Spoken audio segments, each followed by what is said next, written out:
ছিল, যার কারণে বাংলাদেশের স্বাধীনতা যুদ্ধের ক্ষেত্রে যার অনেক বড় একটা ভূমিকা সে পালন করেছে। এরকম মনে রাখো যে যখন আমরা যখন সবাই স্বাধীন মাসের ঘোষণার পরে যখন সবাই মুক্তিযুদ্ধের একটা ঘোষণা করেছিল, সবাই করে টাকা পাচ্ছিল, তখন আসলে ওই স্বাধীনতার ঘোষণাটা কেউ তখন দেয় নাই। তখন তার যে সমস্ত রাজনীতিবিদের এই ঘোষণাটা আশা করেছিল সাধারণ মানুষ, তখন তারা এই ঘোষণাটা না দিয়ে তারা গা ঢাকা দিয়েছিল। ঠিক এরকম একটা সময় যখন পাকিস্তানের হাওলাদার বাহিনী যখন বাংলাদেশে যখন আক্রমণ করে 25 মার্চ রাতে, ঠিক তখনই এই শহীদ প্রেসিডেন্ট জিয়াউর রহমান, মেজর জিয়াউর রহমান, উনি রিমোট কথা বলে সে পৃথিবী গড়ে তুলে এবং স্বাধীনতার ঘোষণা দিল।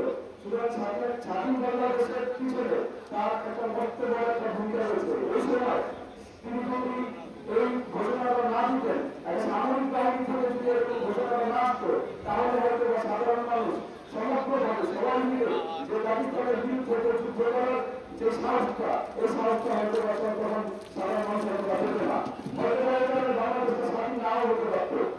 কিন্তু আল্লাহ তাআলার ইচ্ছা ছিল যে আমরা স্বাধীন হবো, স্বাধীনতা রাষ্ট্র হবে, সেটা বাস্তবায়িত হয়েছে।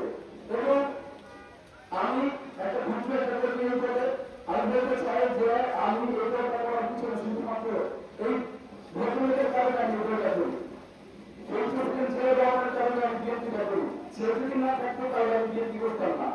আমি কি কারণে তাকে তার যে চেতনা, তার যে রাজনৈতিক চেতনা, তার যে ব্যক্তিগত চেতনা, সবকিছু আমাকে বিনোদিত করেছে। আমি যখন দেখেছি যে তার মধ্যে যে ব্যাপারগুলো আছে তার ভিতরে প্রচন্ড পরিমাণে স্বাধীন চেতনা একটা মনোভাব তার মধ্যে ছিল। যেমন সে কখনই বাংলাদেশের সার্বভৌমত্বের ক্ষেত্রে সে কখনই কোনো সময় সে আপোষ করে নেয়। বাংলাদেশের সার্বভৌমত্ব সে সবার আগে সে ধারণ করেছে, যেরকম ভাবে এবং ভারতের যে পরিবর্তিত ধারণ করেছে, যেরকম ভাবে বর্তমানে আমাদের প্রেসিডেন্ট তারেক রহমান যেরকম ভাবে যে জিনিসটাকে ধারণ করেছে। যে কারণে আমাদের কিছু স্লোগান সবার আগে বাংলাদেশ, এই যে সবার আগে বাংলাদেশ, এইটার স্লোগানটা তারেক রহমান এমন দিয়েছে, কিন্তু এই যে মূল ভাবটা সেটা কিন্তু শহীদ প্রেসিডেন্ট জিয়াউর রহমানের দর্শনের মধ্যে পাওয়া যায়।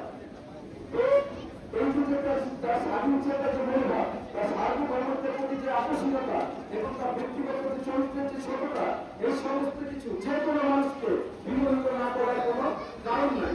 যে কারণে তার চরিত্রের প্রতি, তার দর্শনের প্রতি আমরা আকৃষ্ট হয়ে আমরা এই দলটা করেছি।